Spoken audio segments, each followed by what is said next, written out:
ચોથી સમજણ છે કે ભગવાન કર્મફળ પ્રદાતા છે, અંતર્યામી છે, સર્વજ્ઞ છે, અને જે કાંઈ કરે છે તે મારા સારા માટે કરે છે.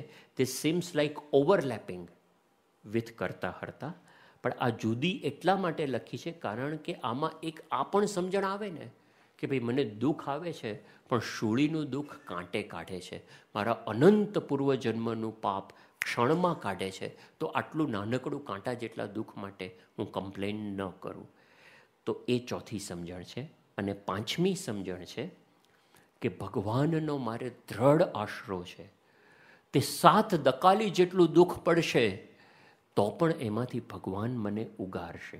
જેતલપુરનું 5મું વચનામૃત, એમાં મહારાજ આ વાત કરે છે કે ઉગર્યાનો કોઈ આરો નહીં હોય, પણ એમાંથી અમે ઉગારશું, પણ આગળ કન્ડિશન મહારાજ મૂકે છે.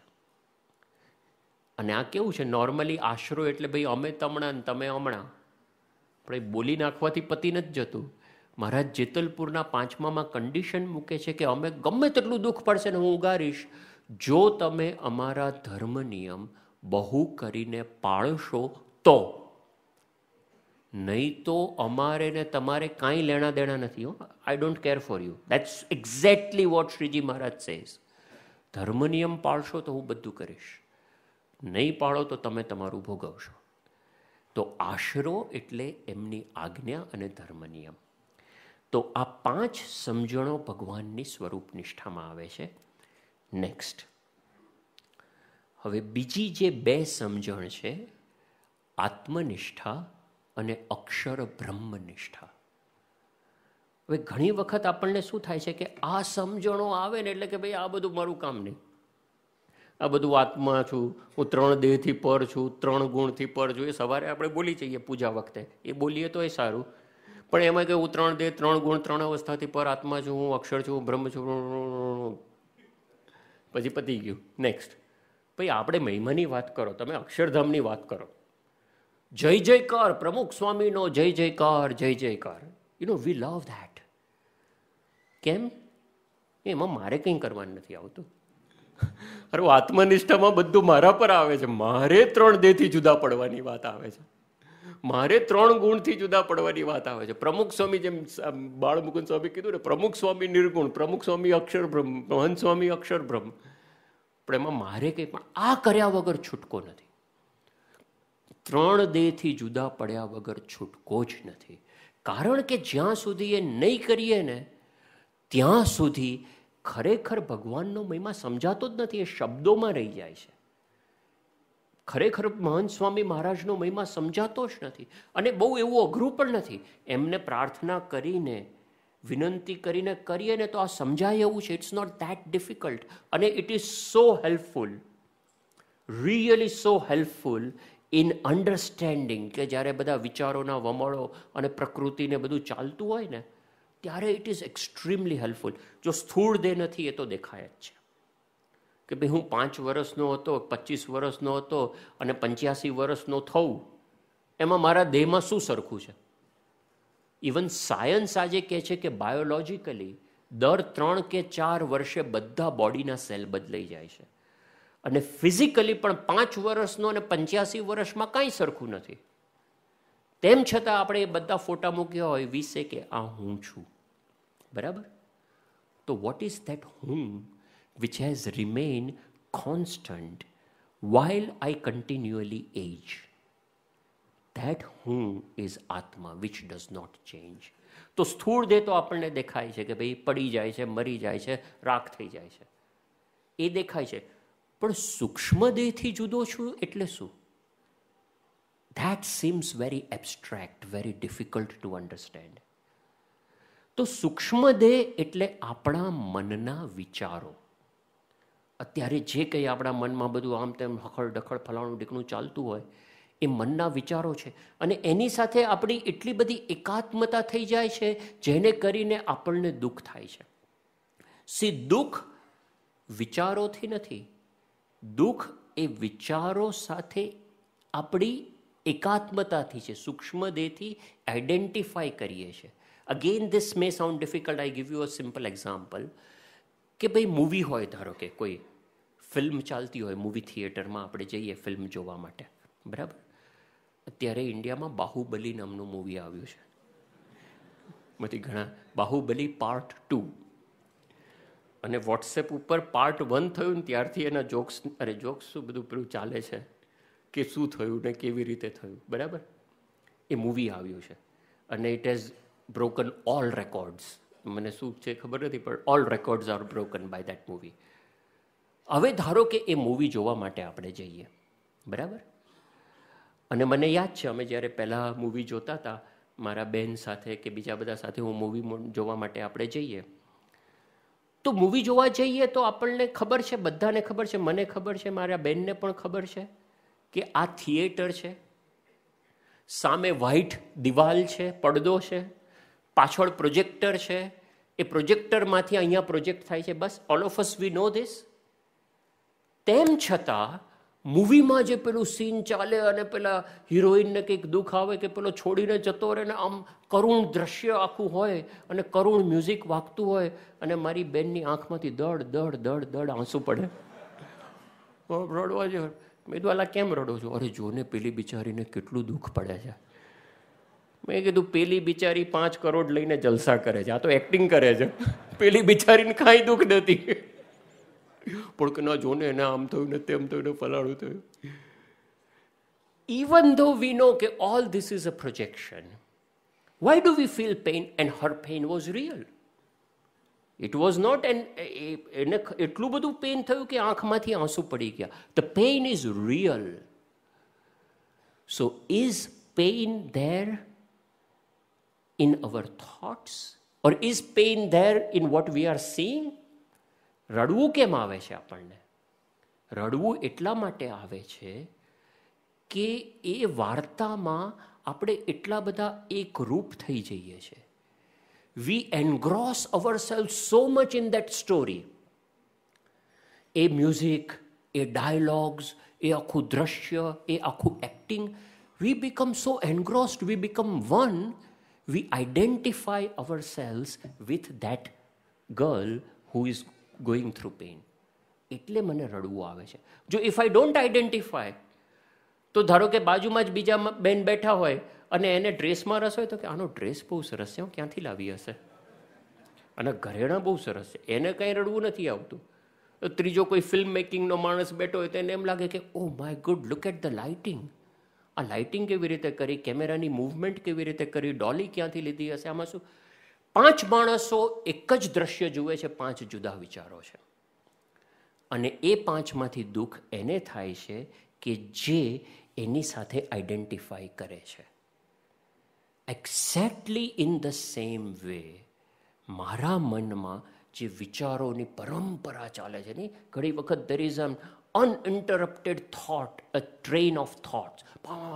આપણા ઇનવોલન્ટરી થોટ્સ, આપણે વિચાર નથી કરતા, involuntarily uninterrupted train of thoughts keeps on going going going going. અને આપણે કે મારે આ વિચાર નથી કરવો, મારે આ વિચાર નથી કરવો, મારે આમ નથી કરવું, આ ના કરાય મારાથી, મારે આમ ના વિચારાય. જેટલું વિચારીએ ને એટલું ડબલ થાય, બરાબર. એક સંત હતા, એની પાસે એક ભાઈ ગયા, એ કે મને છે ને આ અમુક સ્ત્રીનો વિચાર આવે છે, મારે નથી કરવો, અને હું બહુ વિચાર કરું છું, પણ બહુ પ્રયત્ન કરું છું, પણ એ વિચાર મારાથી ટળતો નથી, હું શું કરું? તો પેલા સંત કે તું એક કામ કર, તારે છે ને ક્યારેય વાંદરાનો વિચાર નહીં કરવાનો. પેલા કે what are you talking? I am talking about કે મને આના વિચાર આવે છે, એ વિચાર મારે કરવા નથી, એની મારે વાંદરાનો પ્રશ્ન જ નથી. એ કે નો આર્ગ્યુમેન્ટ, તારે ક્યારેય વાંદરાનો વિચાર નહીં કરવાનો. તો કે પણ મને પ્રશ્ન, વાંદરાનો વિચાર નહીં કરવો, બી કેરફુલ, વાંદરાનો વિચાર તારે નહીં કરવાનો, અને તું 20 દિવસ પછી આવજે, હું તને પછી આગળનું નેક્સ્ટ સ્ટેપ કહીશ. પેલો 10 દાડામાં પાછો આવ્યો કે ભાઈ હું ગાંડો થઈ ગયો. કે શું થયું? એ કે વાંદરું જ વિચારમાં આવે છે. તમે મને કીધું, I became so conscious, I am not suppose to think of a monkey, I am not suppose to think of a monkey. એટલે મંકી જ વિચારમાં આવ કરે છે. કે precisely that's the point. Every time I say that I am not supposed to think this, I am reinforcing myself that this thought is mine and I am doing it. I am reinforcing my I-ness. I am reinforcing my bond with Shukshmadev, with my subtle body. તો એનો ઉપાય શું છે? એનો ઉપાય એ નથી, એનો ઉપાય કે મારે આ વિચાર નથી કરવો. એનો ઉપાય એ છે કે હું આ વિચાર નથી. આઈ એમ નોટ ધીસ થોટ્સ. જેમ પિક્ચર ચાલે છે, પિક્ચરમાં ડાયલોગ ચાલે છે, પિક્ચરમાં દ્રશ્યો બદલાય છે, પિક્ચરમાં મ્યુઝિક ચાલે છે, મારે કાંઈ લેણા દેણા નથી. હું તો અહીંયા ટેસ્ટથી પગ લાંબા કરીને પોપકોર્ન ખાતો ખાતો પેપ્સી પીતો પીતો જોઉં છું. I have nothing to do. The moment I separate myself from my own thoughts, you will be surprised. They will vanish. It's like જેમ આકાશમાં વાદળો ચાલી રહ્યા હોય ને હું દ્રષ્ટા છું. મહારાજે અદ્ભુત શબ્દ વાપર્યો છે. હું જોનારો છું. I am an observer. I am a witness. I am not these thoughts. The moment I separate myself from my own thoughts, like in the movie, I separate myself from the story, I have no pain. Story ચાલુ છે, story બંધ નથી, thoughts બંધ નથી થયા. મેં મારી link તોડી નાખી. અને the moment I break my link I am happy. મહારાજ પ્રથમના 32માં આ વાત કરે છે. બહુ અદ્ભુત મહારાજે, અને ઘણી વાર વાત કરે છે. હું તો ખાલી એક જ વાંચું છું, ખાલી એક જ લીટી વાંચું છું. જો મહારાજ શું કહે છે? મહારાજ કહે છે કે જ્યારે રજોગુણ વર્તતો હોય ત્યારે ઘાટ સંકલ્પ ઘણા થાય. માટે તે સમયે ભગવાનનું ધ્યાન કરવું નહીં, અને તે સમયે તો એમ જાણવું છે હું તો સંકલ્પ થકી જુદો છું અને સંકલ્પનો જાણનારો છું. હું જુદો છું. મારા મનમાં કામ, ક્રોધ, ખોટ જે પણ વિચારો આવે છે એ મારા નથી, હું જુદો છું. અને અંતઃકરણ તો જેવું નાનું છોકરું, વાનરું, કૂતરું, બાળકનો રમાડનાર તેવું છે. તે સંકલ્પને જોઈને મૂંઝાવવું નહીં. અને અંતઃકરણનો તો એવો સ્વભાવ છે જે વિના પ્રયોજન ચાળા કર્યા જ કરશે. માટે જેને ભગવાનનું ધ્યાન કરવું તેને અંતઃકરણના ઘાટ જોઈને કચવાઈ જવું નહીં, અને અંતઃકરણના ઘાટને માનવા પણ નહીં, અને પોતાને અને અંતઃકરણને જુદું માનવું, અને પોતાના આત્માને જુદો માનીને ભગવાનનું ભજન કરવું. જુદો માનીને ભગવાનનું ભજન કરવું. પ્રશ્ન ક્યાં થાય છે? આપણે ભેગા ભેગા કરીએ છીએ. પણ હું જુદો છું. મધ્યના 12માં તો મહારાજ સખત વાત કરે છે. એમાં તો કારણ દેહ ઉપર શ્રીજી મહારાજ જાય છે. આ તો હજી સૂક્ષ્મ દેહની વાત છે, મનના સંકલ્પો. મધ્યના 12માં મહારાજ પહેલા પેરેગ્રાફમાં કહે છે ગજબનું વચનામૃત છે, ગજબનું વચનામૃત છે રાજનીતિનું. મહારાજ શું કહે છે? મને એક્ઝેક્ટ શબ્દો કદાચ આગા પાછા થશે, પણ એનો ભાવાર્થ આ છે. મહારાજ કહે છે કે કામ ક્રોધાદિક ભૂંડી પ્રકૃતિએ ને યોગે કરીને જે પોતાને કામી, ક્રોધી, લોભી ઇત્યાદિ કુલક્ષણે કરીને યુક્ત માને છે તે તો મૂર્ખાઈએ કરીને માને છે. Look at this sentence. કામ ક્રોધાદિક ભૂંડી મારી પ્રકૃતિ છે, પ્રકૃતિ સ્વભાવ છે મારો, બરાબર? મારો કામી સ્વભાવ છે, મારો ક્રોધી સ્વભાવ છે, મારો લોભી સ્વભાવ, મારી પ્રકૃતિ પડી ગઈ છે. હવે જ્યારે પ્રકૃતિ હોય તો પ્રવૃત્તિ તો થાય જ. દેટ મીન્સ કે હું કામીના જેવી પ્રવૃત્તિ કરું છું. હું વારંવાર ક્રોધ કરું છું, હું વારંવાર લોભ કરું છું, અને એટલે હું મારી જાતને કામી, ક્રોધી, લોભી માનું છું. એમાં શું ખોટું કર્યું? What's wrong in it? અલા, મારી પ્રકૃતિ છે, મારી એવી એક્શન્સ છે, અને તો હું કામી નહીં, તો હું ક્રોધી નહીં. Well again please don't take it other way round as an excuse to do that. An excuse કે હવે મારે ક્રોધ કરવાની છૂટ, હવે મારે જેમ વર્તવું એમ વર્તવાની છૂટ. This is not an excuse. This is don't take it other way round. પણ હું એ પ્રકૃતિ છે, હું એ પ્રવૃત્તિ કરું છું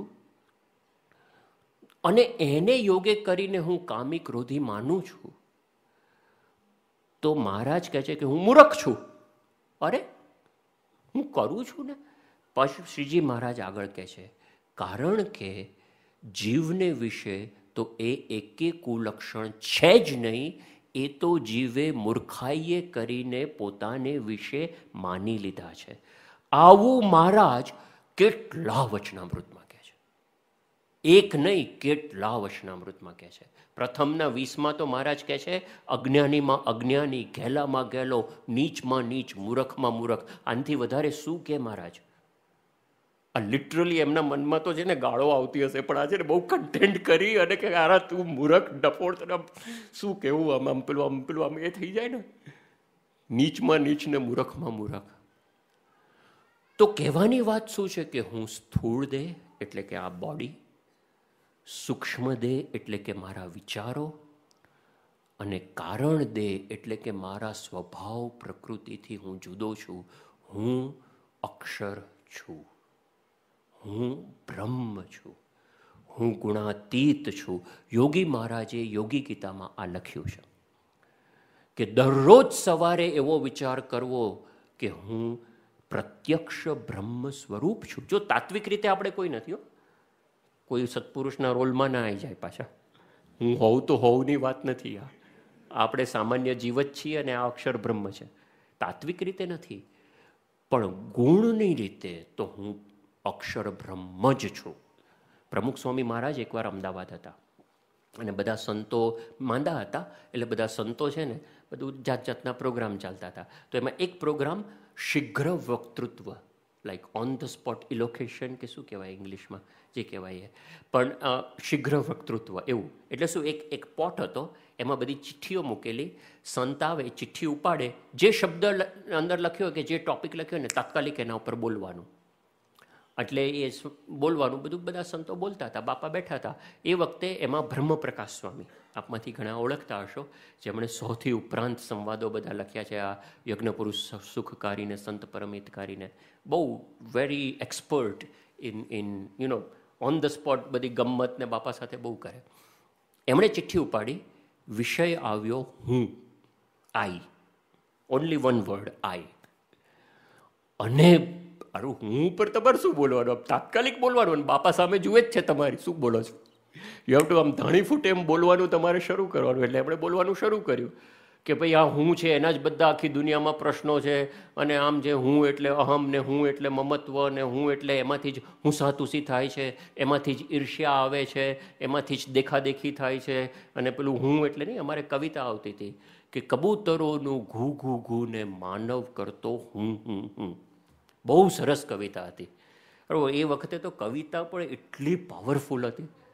આજે તો કંઈ પંખો ફર્યો, ચકલી ઉડીને બારી બંધ થઈ, એ કવિતાઓ બધી. એટલે બધું કંઈ ઠેકાણા વગરની સેક્યુલરાઇઝેશન ઓફ એજ્યુકેશન. ભાઈ સેક્યુલર કરી દો, બિન સાંપ્રદાયિક. આ બિન સાંપ્રદાયિકમાં બધી વેલ્યુઝ નીકળી ગઈ છે. પણ એનીવે, એ જે કવિતા આવતી હતી કે કબૂતરોનું ઘૂ ઘૂ નહીં, કબૂતર થોડી વારે ઘૂ ઘૂ ઘૂ પેલું બેઠું હોય ને બોલ્યા કરે, અને માનવ કરતો હું. 24 કલાક આપણું આ ચાલે છે. દુઃખ એના કારણે છે, પ્રશ્નો એના કારણે છે. બાકી આ ના હોય ને પ્રશ્ન રહે જ નહીં. તો એ બ્રહ્મપ્રકાશ સ્વામી એ બધું બોલતા હતા કે હું એટલે અભિમાન ને હું એટલે ઈર્ષ્યા ને હું એટલે આમ ને એના પ્રશ્નો છે. પછી સડનલી એમને શું સૂઝ્યું, તો એ બોલ્યા કે ભાઈ આ બધું તો બરાબર કે હું એટલે અભિમાન ને આ તે બધું તો બરાબર, પણ હકીકતમાં હું એટલે કોણ? તો હું એટલે પ્રમુખ સ્વામી. બાપા સામે જ બેઠેલા કે હું એટલે પ્રમુખ સ્વામી, હું એટલે અક્ષર, હું એટલે બ્રહ્મ. સડનલી એમને યાદ આવ્યું ને એ બોલ્યા. અને જેવું એ બોલ્યા ને કે હું એટલે પ્રમુખ સ્વામી, બાપા માંદા હતા, સ્વામી એકદમ જોરથી આમ હાથ ઊંચો કર્યો. સ્વામી કે આ બરાબર, તમે જે પહેલા બોલ્યા ને એ નહીં, આ બરાબર, હું એટલે પ્રમુખ સ્વામી. તો આપણી સમજણ હું 3 દેહથી જુદો છું એ તો છે જ, એ તો કરવાનું જ છે. બટ આઈ એમ બિયોન્ડ 3 દેહ.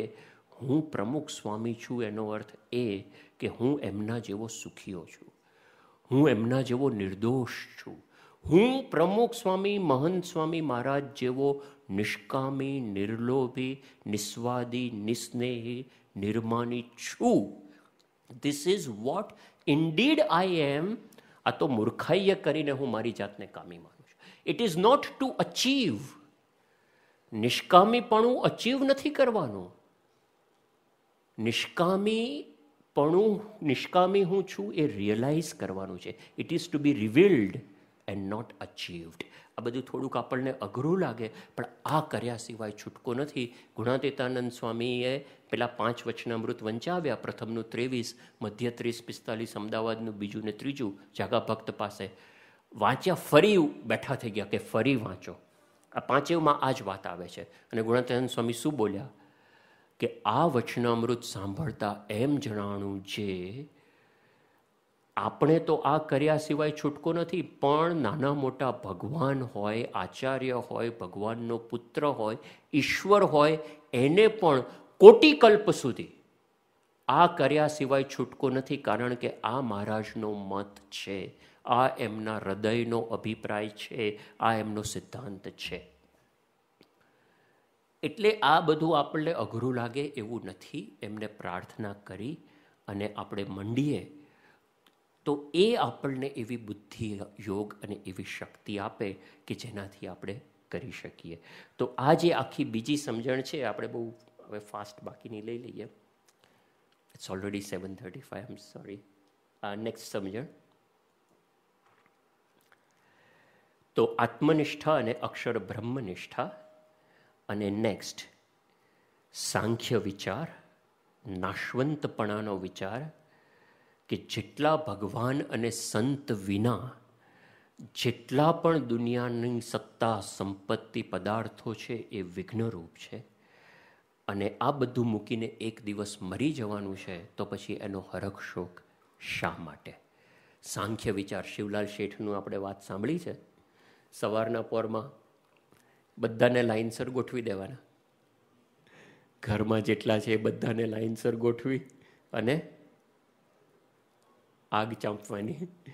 છૂટકો નથી. આમાં આપણે બહુ ટાઈમ નથી. We are not going into that. પણ આ ખરેખર એક એક વિચારમાં આપણે ઊંડા ઉતરીએ. એક પણ વિચાર હાથમાં આવે ને, અંતે તો ભગવાનમાં જોડાવાનો જ છે, પણ આ એક પણ વિચાર હાથમાં આવે ને, ગમે તેટલા પ્રશ્નો હોય ને દુઃખ ના લાગે. ગમે તેટલા પ્રશ્નો. સ્ટીવ જોબ્સ એણે લખ્યું છે, એના પહેલાં જે ત્યાં આગળ સ્ટેનફર્ડમાં એણે જે લેક્ચર આપ્યું હતું એમાં એણે લખ્યું કે હું જ્યારે 50 એટલે બોલ્યા કે હું જ્યારે 50 વર્ષનો થયો ને, I was on the top of my career. Apple company top level પર પહોંચાડીને એણે આઈપેડને, આઈફોનને જે કંઈ બધું રિલીઝ કર્યું. એ વખતે કે મને એક દિવસ પેટમાં દુખ્યું અને હું ડૉક્ટર પાસે ગયો અને what was diagnosed was a pancreatic cancer which was incurable. અને એકચ્યુઅલી એમાં જ ધામમાં ગયા. પણ ડૉક્ટરે મને કીધું કે now you have got 3 months to survive, you wind up your affairs. ત્યારે એમણે જે બોલ્યા ને બહુ ખરેખર અદ્ભુત છે. હી સેડ કે પહેલાં તો મને થોડો આઘાત લાગ્યો, but within few hours I could recover because when I was 17 વર્ષના હતા ત્યારે આઈ હેડ રેડ અ સેન્ટન્સ. એ છે ને ત્યાં ઇન્ડિયા આવ્યા હતા અને ત્યાં ઋષિકેશમાં રહ્યા હતા અને ત્યાં મોટે ભાગે નિમ કરોલી બાબા કે એના કોઈના આશ્રમમાં રહ્યા હતા થોડા મહિનાઓ માટે. અને ઇસ્કોન મંદિરમાં પણ જતા હતા. ત્યાં કદાચ વાંચ્યું હોય એમણે. તો હી સેડ કે આઈ હેડ રેડ વન સેન્ટન્સ કે if every day you think that this is the last day of my life, then one day you will certainly be right. If this is the last day of my life, one day you will certainly be right. અને કે since that day, એ 17 વર્ષના હતા ત્યારથી 50 વર્ષ, for the last 33 years, every morning when I wake up and go to bathroom and look into the mirror, the first thing I think is, what if today is the last day of my life? આજનો દિવસ મારો જીવનનો છેલ્લો દિવસ છે. તો પછી હું પિઝા ખાવા જાઉં બહાર? મારે સાંજે ધામમાં જવાનું છે. તો હું જે કંઈ મૂવીઝ જોવા જાઉં, 2 જણનું કઠા કબાડા કરી અને તેને લાભ કરીને અને કોકનું કરી નાખું? પૈસા મારા પાસે લઈ લઉં, કોકની સાથે ઝઘડા કરું. He says this. He says, I would think, what if today is the last day of my life? And what is important for me today? Because in front of death, you are naked. In front of death, there is no ego. There is no minus. કેમ કે એ વખતે પછી તમારું મહારાજે કીધું આ ક્ષણ આ ઘડી મારે મરી જવું છે. એટલે આ પણ વિચાર જો આપણા હાથમાં આવે ને તો પછી આ નાનું નાડું ચૂચું આણે કર્યું ના કર્યું, ફલાણું થયું, ઢીકણું થયું, શું થાય છે? અને આ this is an irony, huge irony. હા, આપણે કહીએ છીએ ચલો ભાઈ રિલાયન્સ, આખું કોણે કર્યું? ધીરુભાઈ અંબાણી છે એ પેલી સાયકલ ઉપર સાડીઓ લઈને ફરતા હતા, બરાબર? સાયકલ ઉપરની સાડીઓમાંથી જે વેચતા હતા એમાંથી એમણે આખું રિલાયન્સનું એમ્પાયર ઊભું કર્યું. અને જે કંઈ 50,000 કરોડ કે લાખ કરોડ કે જેટલા હોય એટલા એનું એમ્પાયર ઊભું કર્યું. હવે ધીરુભાઈ અંબાણી તો બધા ઉપડી જ જવાનું છે, ઉપડી ગયા. No it's very much possible. Well, again nothing against Dhirubhai Ambani, અને આ તો ખાલી એક એક્ઝામ્પલ માટે આપણે લઈએ છીએ, સો પ્લીઝ ડોન્ટ કોરિલેટ. પણ ઇટ્સ વેરી મચ પોસિબલ, કેમ કે આ પૂર્વજન્મના કર્મ ને આ તો બધું એવું છે. ગુણાતીતાનંદ સ્વામી કે ખંડેરાવ એક દિવસમાં જેટલું પાપ કરે ને એટલું પેલો ગરીબ આખા ભાવમાં ના કરે, એવું છે. એટલે મોટા માણસના મોટા પાપ હોય છે. તો એવું બની શકે. And I'm not again relating it to this particular person. This is just an example or a hypothesis. પણ કે ભાઈ ધીરુભાઈ અંબાણી છે એ ધામમાં ગયા, હવે બની શકે કે ત્યાં ધારાવીની ઝૂંપડપટ્ટીમાં એમનો જન્મ થયો હોય કદાચ, બરાબર?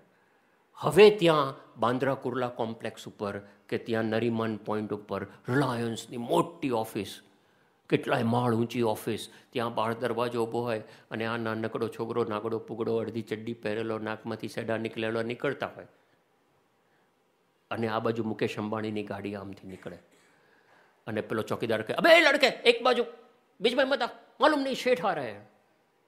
અને મુકેશ અંબાણી પણ બામ ઠીક હે, બરાબર છે, આવા બધાને અહીંયા વચ્ચે નહીં જો, આપણી આટલી મોટી ઓફિસને આવા બધા અહીંયા ફરે છે, અલા તારો બાપ છે. એટલે ચોકીદાર તારા જેવા હજારો ચોકીદારને એમણે રાખ્યા છે. This is a reality. This is an irony but reality. The moment you die everything is gone, absolutely gone. આજે જે બધા પ્રોગ્રામિંગ કરે છે, પ્રોગ્રામર્સ અહીંયા બેઠા હશે, મિતુલભાઈ બેઠા છે, વિપુલભાઈ બેઠા છે, બરાબર, ઘણા બધા છે. તો પ્રોગ્રામિંગ ધારો કે કરે છે, હવે તમને એમ કે ભાઈ તું છે ને આનું બેસ્ટમાં બેસ્ટ પ્રોગ્રામિંગ કરો, ધ મોસ્ટ એફિશિયન્ટ એલ્ગોરિધમ વાપરીને you program it whole day. રાત પડે છે ને આખું program delete from backup, everything completely deleted. એનો કોઈ પણ સ્લાઇટેસ્ટ ટ્રેસ પણ તને નહીં મળે. આપણને મજા આવે પ્રોગ્રામિંગ કરવાની કે હારા તમે બધું મેથી બધું ઉડાડી મારવાના હો તો ક્યાં કરવા મારે ખાલી માથાકૂટ કરવી. તો ગુણાતીતાનંદ સ્વામી આ વાત કરે છે કે જ્યાંથી અચાનક ઉચાળા ભરવા એના અર્થે ઉદ્યમ કરે છે, અને જ્યાંથી કોટી કલ્પે પણ ઉચાળા ભરવા નહીં એના અર્થે ઉદ્યમ નહીં. ઉદ્યમ કરવાનો છે, આપણું કામ કરવાનું છે, આસક્તિ કાઢી નાખવાની છે કે આ બધું નાશવંત છે. તો એ સાંખ્ય વિચાર. અને નેક્સ્ટ, આ બધું વિઘ્નરૂપ છે. નેક્સ્ટ, સોરી, આપણે વિલ જસ્ટ ક્વિકલી ફિનિશ નાઉ, અને 10 મિનિટમાં આપણે will just have the final survey. But I will just go through this કે જેટલું હું દુઃખી થઉં છું એટલું મારા સ્વભાવોથી દુઃખી થઉં છું. મારે જ સુધરવાની, મારો દૃષ્ટિકોણ બદલવાની જરૂર છે. ભગવાન મારા સ્વભાવો ઘસવા, મારી વાસના ટાળવા આ પ્રશ્નો મોકલે છે. Problem is with me, problem is not outside. આ બહુ અગત્યની 10 મિનિટ છે. Do we have? I am sorry, I am really asking. જો મોડું થતું હોય તો વિલ જસ્ટ સ્કીપ ધીસ. હે છે? એક વખત શું થયું, હું ત્યાં પર્ટિક્યુલરલી મારા સ્વભાવોથી હું દુઃખી થઉં છું.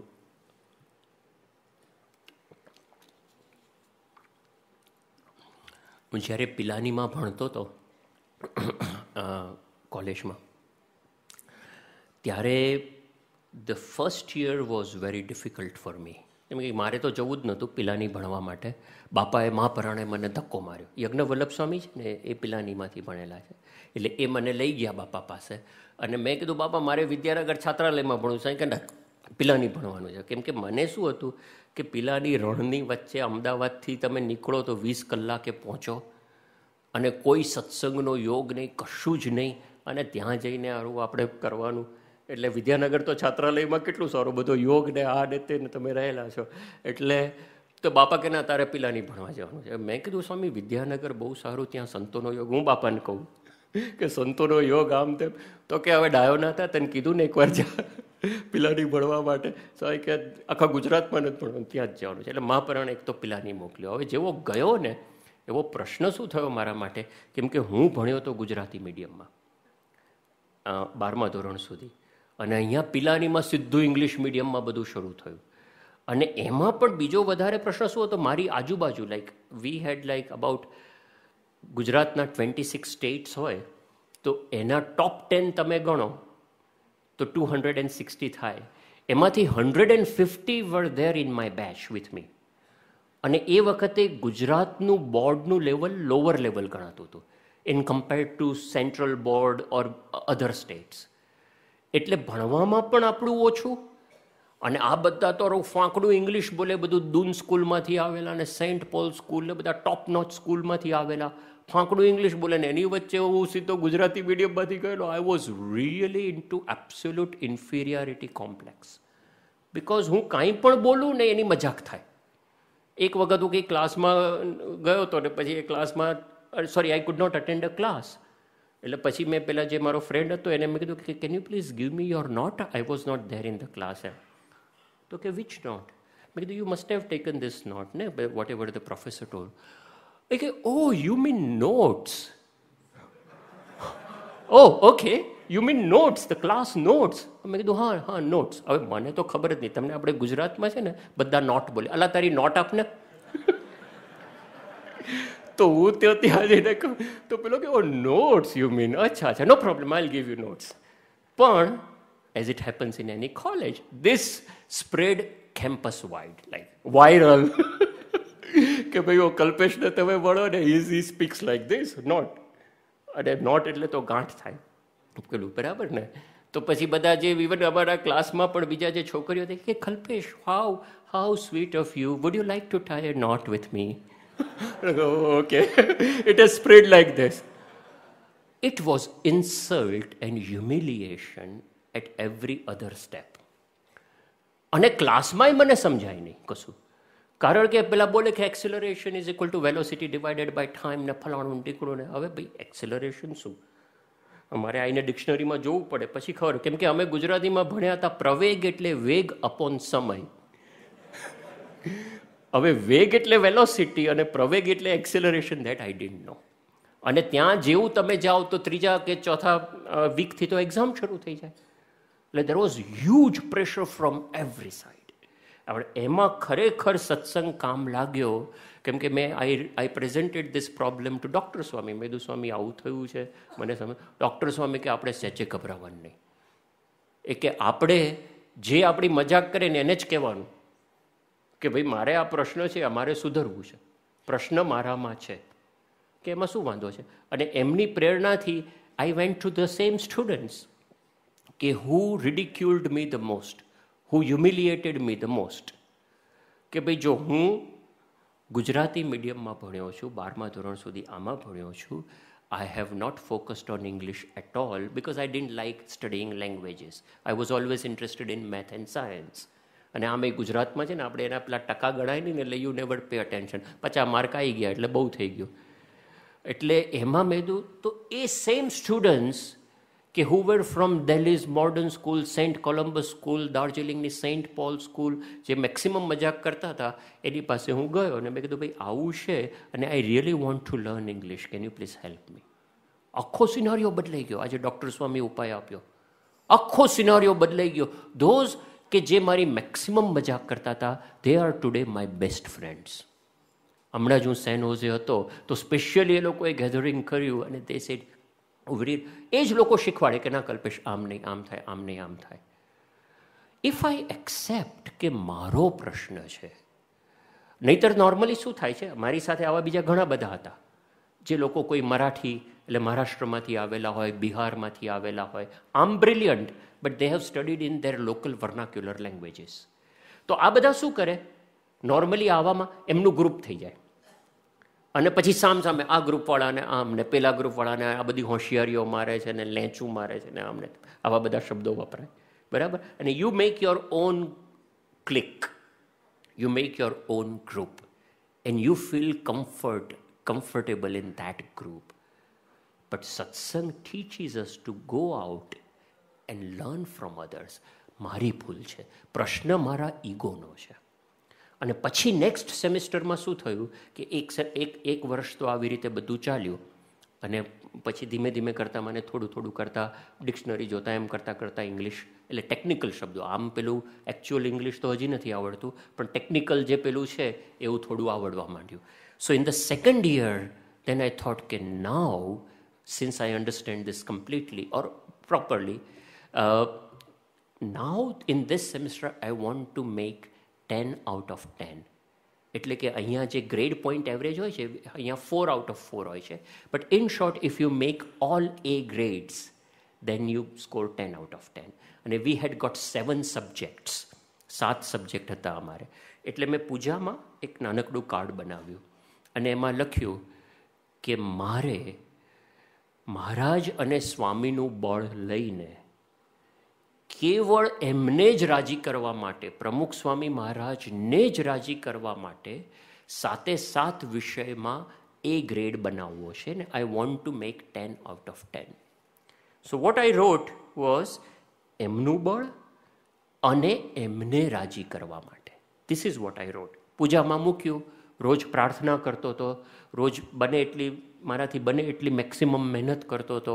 આપણે ત્યાં ધર્મ નિયમ હોય ને બધું મૂવી બધા જોવા જાય તો આઈ didn't go to watch movie. બાપાએ નિયમ આપેલો તારે પિક્ચરો નહીં જોવાના. એટલે બધા ત્યાં કોલેજમાંથી મૂવી બતાવે દર શનિ રવિ. એટલે બધા કેમ્પસમાં સ્ટુડન્ટ્સ સાથે મૂવી જોવે અને એ સાથે મૂવી જોવાની બહુ વધારે મજા આવે છે. આમ સરખા લાઇક માઇન્ડેડ પીપલ, આખું કેમ્પસ 2000 જણા જે મૂવી જોવે એની કોમેન્ટ્સ, એની ધમાલ ને આને તે, અને બધા આવીને મને કે Kalpesh you really missed it. Every day they tell me you miss it, you don't go to party, they tell you miss it. પણ આપણે કે ભાઈ ના, આપણે બાપાને રાજી કરવા છે, આપણે ભણવું છે, આ બધું આ કરવું છે. એટલે ડૉક્ટર સ્વામી મને એકવાર કે કલ્પેશ તું કેવા પાણીથી નાય છે? મેં તું ગરમ પાણીથી સ્વામી, કેમ કે ત્યાં છે ને 0 ડિગ્રી ટેમ્પરેચર, એટલે આમ ઠંડુ ગાર બરફ જેવું પાણી. બધું ગરમ પાણીથી, ઠંડા પાણીથી ના. નીલકંઠ વર્ણી ગયા અને એની બધી વાત કરે, આપણે ખાલી વાતો કરે ઠંડા પાણીથી ના.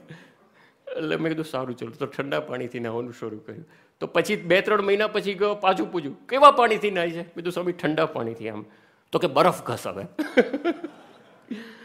In short, to whatever extent I can, to whatever my capacity was, I sincerely tried to make all A grades. અને I sincerely prayed. આપણે કહે ને કે ભાઈ પ્રાર્થના વત્તા પુરુષાર્થ ઇઝ ઇક્વલ ટુ સફળતા, બરાબર? આપણને સૂત્ર કહેવામાં આવે છે. So I tried this in my semester. અને એમાં મિડ ટર્મ ગ્રેડ આવ્યા. ત્યાં પિલાનીમાં અમારે કેવી સિસ્ટમ છે, દર 3જે દિવસે એક્ઝામ હોય અને એ જે એક્ઝામના માર્ક્સ અક્યુમ્યુલેટ થતા જાય ને એમાંથી ફાઇનલ ગ્રેડ બને. સો in mid term almost 60% evaluation is over. એટલે 60%માંથી તમને માર્ક ખબર પડે. And in all 7 courses I was in A grade in midterm and I was actually far ahead of others. So I was also happy કે ચલો આપણે બાપાને પ્રાર્થના કરી, આપણે મહેનત કરી, બાપાએ ફળ આપ્યું અને આ મિડ ટર્મમાં બધા A ગ્રેડ થયા. Then I continued the same, final એક્ઝામ્સને બધું આપ્યું, બધું પત્યું અને I was almost certain કે 7 વિષયમાં A ગ્રેડ બનશે. અને કદાચ એક સબ્જેક્ટમાં મને હતું કે એ નહીં બને તો એકમાં બી બનશે તો I will steel score 9.7 out of 10 which is very high. અને એ રીતે મેં ફાઇનલ એક્ઝામ આપી, બધું પત્યું, પછી વેકેશન પડ્યું, પાછો ગયો અને જેવો હું રૂમમાં એન્ટર થયો ને ત્યાં ગ્રેડ શીટ અમારી પડી હોય and I picked up my grade sheet and to my horror and shock all 7 courses I had made B grade. એકમાં પણ સમ ખાવા પૂરતો A ગ્રેડ નહીં. And I couldn't believe. તો આવું કેવી રીતે બને? મિડ ટર્મમાં I was ahead of others ને B કેવી રીતે બને? So I went to each professors. એ બધા મારા પેપર જોયા, અને in each paper, in all the sums, I had made some absolutely silly mistakes.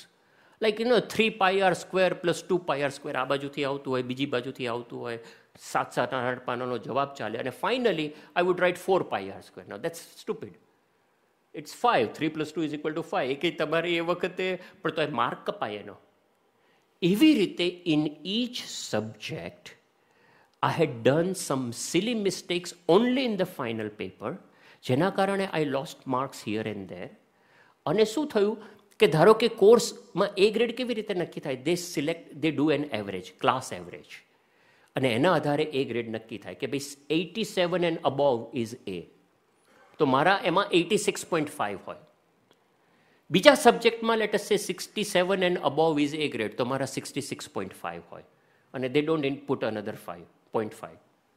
So I lost A grades by 0.5 marks in each of the 7 courses. And I was so upset, so frustrated, કે ભાઈ ભગવાને મદદ કરવી જોઈએ ને. હું રોજ પ્રાર્થના કરું છું, રોજ તમારું બળ લઉં છું, રોજ તમારે રાજી કરવા માટે કરું છું. ઉલટાનું આ ના હોય તો તમારે મદદ કરવી જોઈએ, આની જગ્યાએ મારે 0.5 માર્કથી જાય છે. અને વેન આઈ કેમ બેક ટુ માય વિંગ, જાણે બળતામાં ઘી હોમાયું હોય ને એમ મારા વિંગમાં મારા બધા ફ્રેન્ડ્સ નાચે ને કૂદે. એટલે મેં કીધું ભાઈ શું થયું? અરે કલ્પેશ યાર, મેરે કો તો લગતા થા કે મેરા सी બને, બી બનેગા, પર એ બન ગયા. સાલા મિડ ટર્મ में तो मैं C ग्रेड में थे, मालूम नहीं कैसे A में चला गया. અને all these people, they drink, they smoke, they womanize, they don't follow any dharma niyam. અને I was really upset. મારા રૂમમાં ગયો, મારા રૂમમાં છે ને બહુ બધા 40-50 બાપાના ફોટા હતા, બધા આમ કાપીને મેં લગાડેલા ચારે બાજુ. I literally took out all of them, ફટ ફટ ફટ ફટ ફટ, and I was about to tear them off and throw them out of window. I was so upset. પણ પછી એ ભગવાનની જ કૃપા, બાપાની કૃપા કે એટલીસ્ટ મેં કાઢી તો નાખ્યા ફોટા, પણ I didn't tear them off. મેં એક બાજુ થપ્પો કરીને મૂકી દીધા. અને બીજા દિવસ સુધી થોડો મારો ગુસ્સો શાંત પડ્યો, એટલે પાછી પૂજા કરી, પાછા આપણું જે કંઈ કરવાનું હતું તો બધું ચાલુ રાખ્યું. થોડો ગુસ્સો શાંત પડ્યો, મેં કીધું હવે ભગવાનની છે. But I wrote letter to almost all સદગુરુ સંતો, પહેલાં બાપા, સદગુરુ સંતો ને બીજા સંતોને પણ બધાને પત્ર લખ્યા, in which I poured my frustration, exactly what happened. અને મને હવે વિશ્વાસ બહુ નથી રહ્યો સત્સંગમાં, કારણ કે તમે મદદ તો કરતા નથી, આ બધું કહો છો તો કશું તો કરતા નથી. I have no faith. બાપા છે ને દર વખતે પત્ર લખે, સ્વામી મને દર મહિને એક પત્ર તો આવે જ બાપાનો, અને ના લખ્યો હોય તોય લખે. આટલું બધું લખ્યું ને બાપાએ જવાબ જ ના લખ્યો, as if this is nothing, અને which was like life and death for me. બીજા બધા સંતોના પણ જવાબ આવ્યા. ડૉક્ટર સ્વામીએ લખ્યું કે ભાઈ આપણે શ્રદ્ધા રાખવી, ધીરજ રાખવી, the success is just round the corner. Edison, અહીંયાની જ વાત કરી, એડિસનને 9,999 નિષ્ફળતા મળી, 10,000મી વાર સફળ થયો, માટે એમ બળ ભરેલી વાત કરી, જે સાચી વાત છે. એવા બધા જવાબ આવ્યા. એમાં મહંત સ્વામી મહારાજનો પત્ર આવ્યો. That was an excellent letter. મહંત સ્વામીએ લખ્યું પહેલાં કે સીધી શરૂઆત કરી, મને એક્ઝેક્ટ શબ્દો અત્યારે યાદ નથી, ભાવાર્થ બોલું છું, પણ એમણે એમ લખ્યું હતું કે પહેલું તો thank you very much and congratulations કે તે ફોટા ના ફાડી નાખ્યા.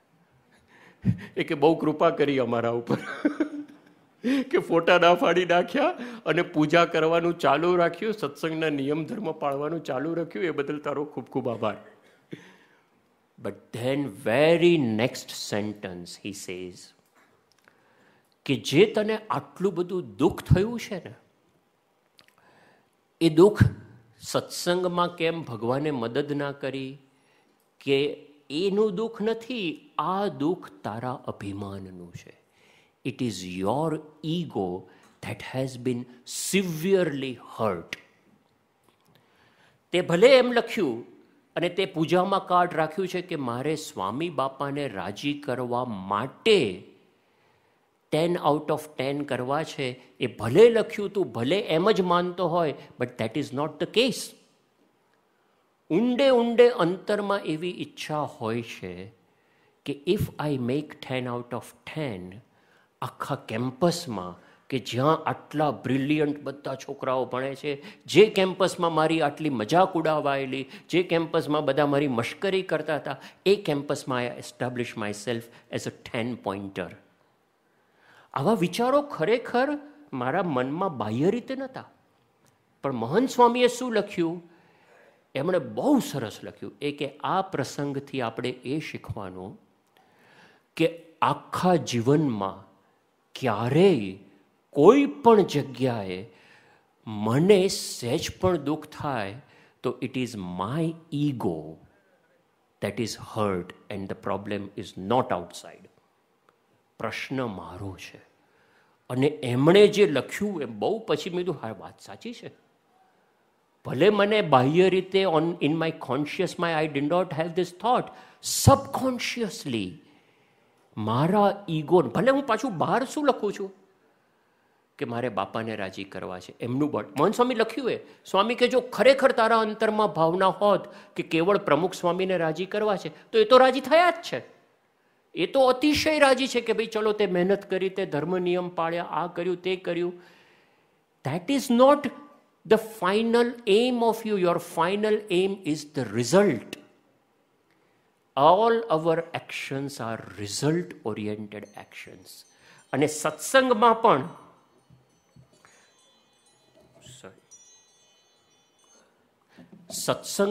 આ પ્રશ્ન છે. આમાં કેવું છે, ઘણીવાર સત્સંગમાં આપણે આવીએ, અહીંયા કામ કરતા હોય, સેવા કરતા હોઈએ, તમે કહો ભાઈ આ પ્રશ્ન છે, આ સિસ્ટમમાં ચાલતો નથી, આનું આમ નથી થતું, તેમ નથી થતું.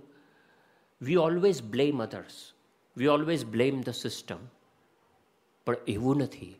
પ્રશ્ન મારો છે. It is my ego that has been hurt. હું એક બહુ જ સિમ્પલ એક્ઝામ્પલ આપું જે મેં જોયું હતું. હું એક હરિભક્તના ઘરે હતો ને એમની એક કિશોરી દીકરી હતી. એમને કંઈક પ્રેઝન્ટેશન હતું અને પછી પ્રેઝન્ટેશન મેં પેલું એક તમે જોઈ આપો ને મેં પ્રેઝન્ટેશન જોઈ આપ્યું. મેં કીધું આમાં છે ને મારી પાસે 2 ક્લિપ્સ છે, if you show that will be really good. તો મેં એને પાવર પોઈન્ટ બનાવીને આપ્યું ને ક્લિપ્સ આપી. She was very happy. એટલે એ ત્યાં ગઈ ને હવે એ વખતે કંઈ પહેલેથી એણે કીધું નહોતું, પ્રોજેક્ટરનું હતું.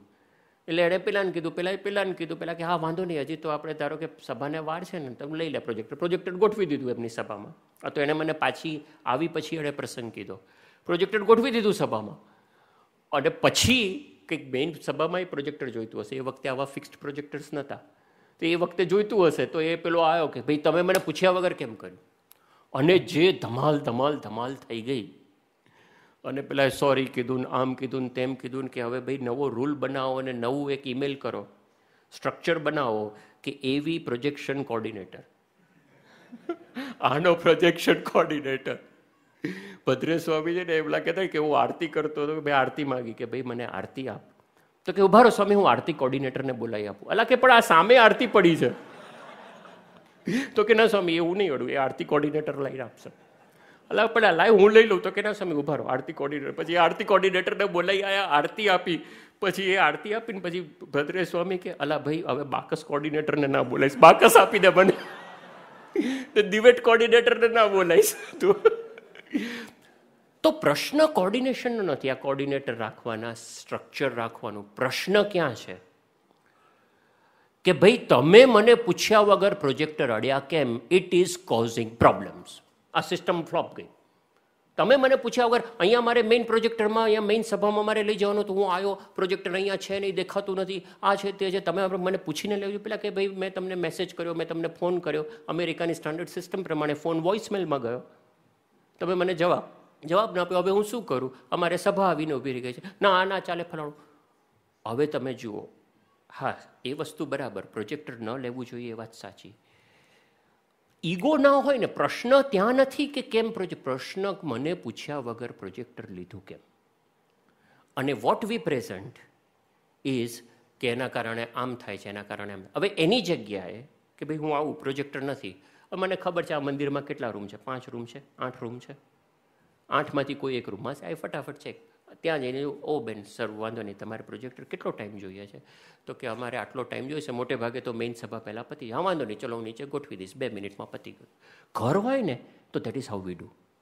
ઘરમાં જઈને ના મળે તો અલા એ કોણે લીધું છે? આ મેં લીધું, સારું ચલ પતી ગયું, પ્રોબ્લેમ સોલ્વ થઈ ગયો. અહીંયા પ્રશ્ન એ નથી કે પ્રોજેક્ટર જતું રહ્યું. પ્રશ્ન એ છે, I was not kept in the loop. I am in charge of this and I was not asked.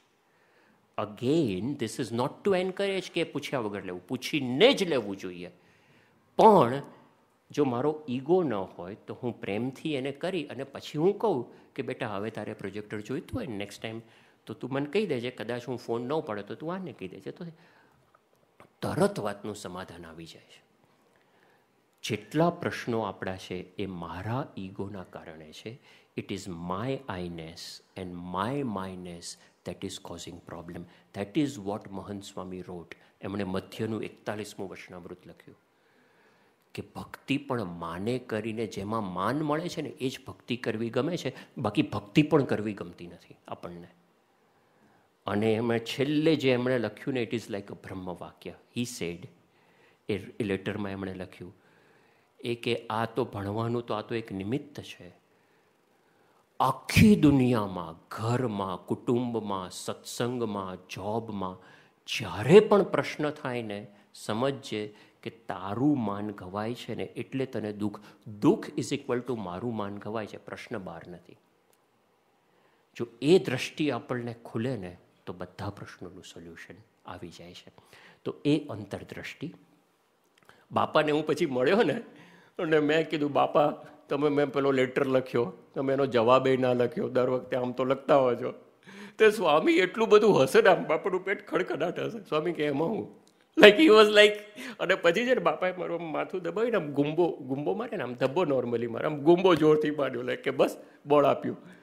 Like કે એમાં હું આમ, એટલે he was laughing at me કે અરે તું મૂર્ખનો સરદાર, યુ સ્ટુપિડ. આમાં તો આટલો બધો અપસેટ થઈ ગયો, આમાં હું વાંચ્યા, આમાં તો કંઈ વાત જ નથી. For him that was nothing. પણ એ મહંત સ્વામીએ જે દ્રષ્ટિ આપી દેટ વોઝ એક્સ્ટ્રાઓર્ડિનરી. તો એ અંતરદ્રષ્ટિ. ભગવાન મને કસડીમાં રાખે છે, કસોટી કરે છે, અને જેમ કસડીમાં રાખશે તેમ વધુ વશ થશે. અને છેલ્લું નેક્સ્ટ કે નિરંતર સર્વે ક્રિયામાં પાછું વાળીને જોવું છે કે મારે ભગવાન ભજવા છે અને હું શું કરું છું. તો જેટલું દુઃખ થાય છે એ ભગવાનની આજ્ઞા લોપવે કરીને થાય છે. પ્રથમનું 34મું વચનામૃત. તો આજ્ઞા મારે નથી લોપવી. તો હવે આ 12 સમજણો આપણે જોઈ. આમાં તો એક સમજણ ઉપર બહુ ડિટેલમાં વાત કરી શકીએ, પણ એક સમજણ આપણને આવે તો ગમે તેટલા પ્રશ્નો હશે ને એ પ્રશ્નોમાં પણ અખંડ આનંદમાં રહીશું.